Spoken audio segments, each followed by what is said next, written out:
ناظرین، ہم آہ بھی کرتے ہیں تو ہو جاتے ہیں بدنام، وہ قتل بھی کرتے ہیں تو چرچا نہیں ہوتا۔ ہمارے ام المدارس دارالعلوم دیوبند کے طلباء نے ایک مشاعرہ کیا سن لیا اور ایک خاتون کے کلام سے تھوڑا سا محظوظ کیا ہو لیا، پوری دنیا میں ہنگامہ برپا ہو گیا۔ ارے جناب، اپنا بھی دامن دیکھیں، یہ ندوی لوگ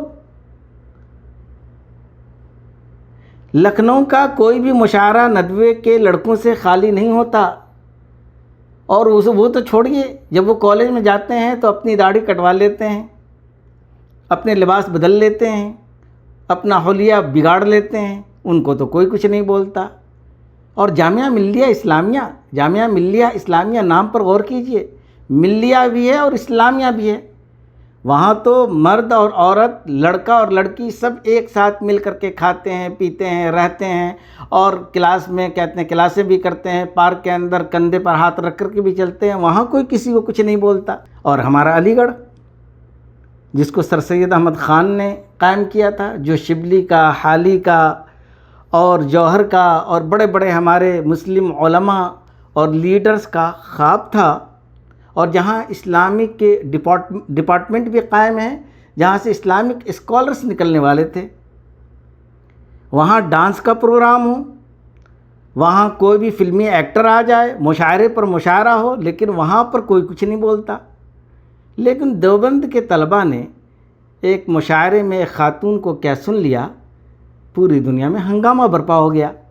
مجھے سمجھ میں نہیں آ رہا ہے کہ لوگوں کو اعتراض کس بات پر ہے۔ اعتراض مشاعرے پر ہے، یا اعتراض شاعرہ پر ہے، یا اعتراض شاعرہ کے حسن پر ہے، یا اعتراض شاعرہ کے ترنم پر ہے، یا اعتراض طلبہ پر ہے، ان بھولے بھالے دیوبند کے وہ بچے جنہوں نے اشعار کا تھوڑا سا مزہ لے لیا۔ اگر شعر سننا غلط ہے تو سب سے پہلے ہمیں آپ فتویٰ دکھلا دیجئے۔ چلیے، دیوبند کا فتویٰ بہت مشہور ہوتا ہے، اس کو چھوڑ دیجئے۔ آپ کسی بریلوی ہی کا فتویٰ دکھلا دیجئے، دیوبندی کا چھوڑیے، آپ وہابی کا فتویٰ دکھلا دیجئے، کسی کا فتویٰ دکھلا دیجئے کہ مشاعرہ سننا، شعر سننا حرام ہے، مشاعرے میں جانا حرام ہے۔ جب دیوبند نے، ام المدارس نے فتویٰ نہیں دیا، تو وہاں کے طلباء اگر مشاعرے میں کچھ اشعار سن لیں، وہ بھی ترنم سے ایک خاتون کا، تو اس میں پریشانی کی کون سی بات ہے؟ آپ یہ کہہ سکتے ہیں کہ عورت کی آواز سننا تو غلط ہے، یہ جائز نہیں ہے، تو جناب آپ بازار میں کیوں جاتے ہیں؟ جناب آپ بینک میں کیوں جاتے ہیں؟ جناب آپ دوسری جگہوں پر عورتوں سے اختلاط کیوں کرتے ہیں؟ ٹرینوں کے اندر، پلینوں کے اندر، ہر جگہ۔ تو بھائی اگر وہاں پر آپ اختلاط کر سکتے ہیں، تو یہاں ہمارے طلباء نے اگر کچھ اشعار خاتون کی زبان سے ڈائریکٹ سن لیے، تو اس میں حرمت کی یا اس میں بے ادبی کی کون سی بات ہو گئی؟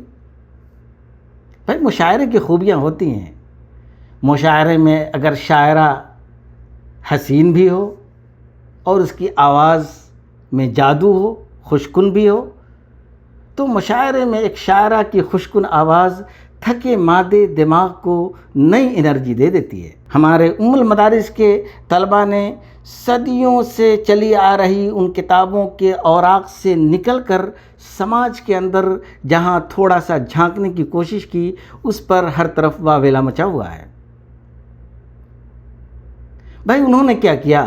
انہوں نے ایک شاعرہ کے کلام کو سنا کہ سماج کے اندر کیا ہو رہا ہے، اور کیا کیا ہو سکتا ہے، اور کیا کیا کیا جا سکتا ہے، اس کی رہنمائی شاعرہ کے اشعار میں کی گئی ہوگی۔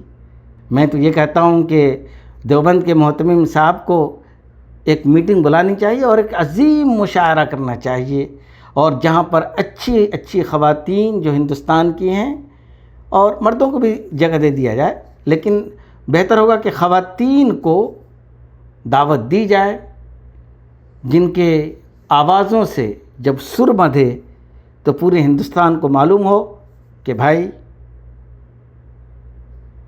شعر سننا جائز ہے، شعر کہنا جائز ہے۔ اگر مشاعروں کے ذریعہ دیوبند کے طلباء کے اندر ادب، اردو ادب اگر جاگتا ہے، تو میں تو یہ کہوں گا کہ مشاعرے ہر سال وہاں کروانے چاہیے۔ بس ایک شرط ہونی چاہیے کہ واہ واہ لڑکے نہ کریں، بلکہ اس کے بجائے بہتر یہ ہوگا کہ سبحان اللہ اور ماشاء اللہ کہا کریں، تاکہ اس کے اندر تھوڑی سی پاکیزگی اور پاک دامنی کی چاشنی بھی لگتی رہے۔ مجھے اس بات سے خوشی ہوئی کہ بچوں نے مشاعرے میں شرکت کی، اور میں یہ چاہوں گا کہ کوئی بھی مشاعرہ نہ چھوڑیں۔ بہت بہت شکریہ۔